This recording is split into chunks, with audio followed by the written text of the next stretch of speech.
Price the lord. ಇಂದಿನ ವಾಚನದ ಧ್ಯಾನಕ್ಕೆ ತಮಗೆಲ್ಲರಿಗೂ ಸ್ವಾಗತ. ಇಂದಿನ ಶುಭ ಸಂದೇಶದಲ್ಲಿ ಯೇಸು ನಮ್ಮೆಲ್ಲರಿಗೂ ಅವರ ಕುಟುಂಬದವರಾಗಲು, ಅವರ ತಾಯಿ, ಸಹೋದರ, ಸಹೋದರಿಯಾಗಲು ಕರೆ ನೀಡ್ತಾರೆ.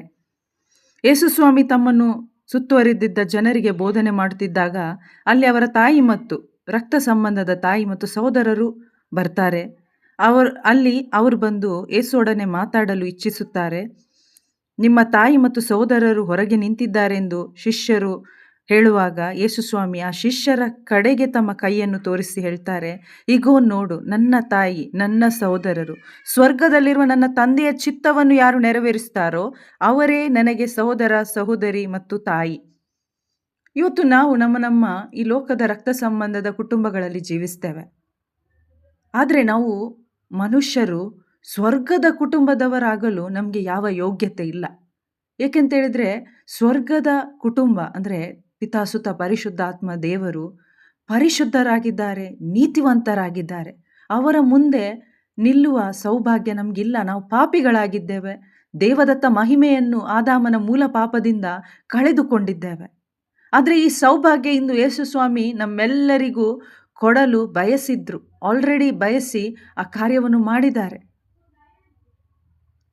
ಯೌವಾನನ ಶುಭ ಸಂದೇಶ 6ನೇ ಅಧ್ಯಾಯ 40ರಲ್ಲಿ ದೇವರ ಸಂಕಲ್ಪ ಏನಾಗಿದೆ, ಅವರ ಪುತ್ರ ಅಂದರೆ ಯೇಸು ಕ್ರಿಸ್ತರಲ್ಲಿ ಅವರನ್ನು ಕಂಡು ವಿಶ್ವಾಸಿಸುವ ಪ್ರತಿಯೊಬ್ಬರಿಗೂ ನಿತ್ಯ ಜೀವ ಕೊಡಬೇಕು, ಅವರೆಲ್ಲರೂ ನಿತ್ಯ ಜೀವ ಪಡೆಯಬೇಕೆಂಬುದಾಗಿದೆ.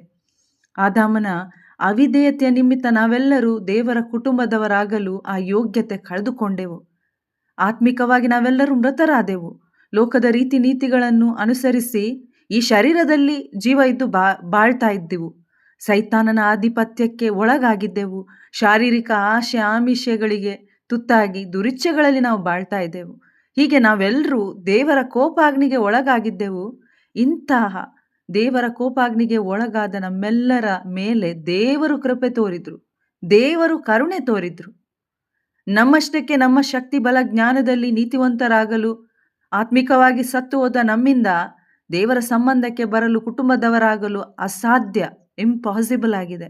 ಅದಕ್ಕಾಗಿ ದೇವರು ನಮ್ಮನ್ನು ಪ್ರೀತಿ ಮಾಡಿ ತಮ್ಮ ಏಕೈಕ ಪುತ್ರನನ್ನು ಈ ಧರೆಗೆ ನಮ್ಮ ಬದಲಿಗೆ ನೀತಿವಂತರಾಗಿ ಜೀವಿಸಲು, ಮೃತರಾಗಿ ಅವರ ಮರಣದ ಮುಖಾಂತರ ಈ ಮರಣವನ್ನು ಜಯಿಸಿ ನಮಗಾಗಿ ಯೇಸು ಸ್ವಾಮಿ ಲೋಕದಲ್ಲಿ ಜೀವಿಸಿದ್ರು.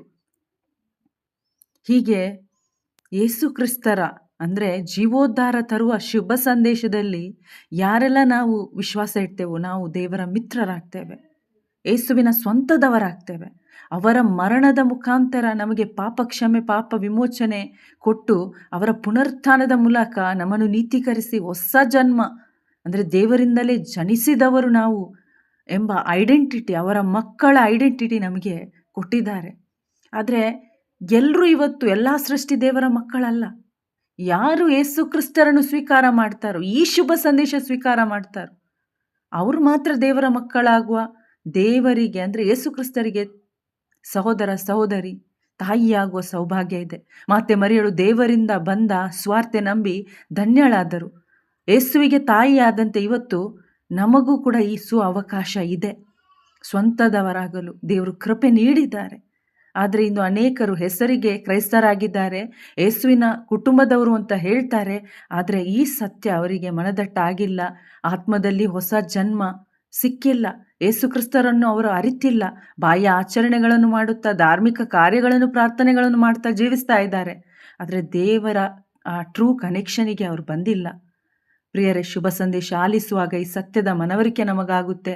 ಮತ್ತು ಈ ಸತ್ಯವನ್ನು ನಾವು ಒಪ್ಪಿಕೊಳ್ಬೇಕಾದ್ರೆ ಖಂಡಿತ ನಾವು ಕ್ರಿಸ್ತನ ಆತ್ಮವನ್ನು ಹೊಂದಿ ಕ್ರಿಸ್ತನಿಗೆ ಕುಟುಂಬದವರಾಗ್ತೇವೆ. ಆಮೇನ್. Praise the lord.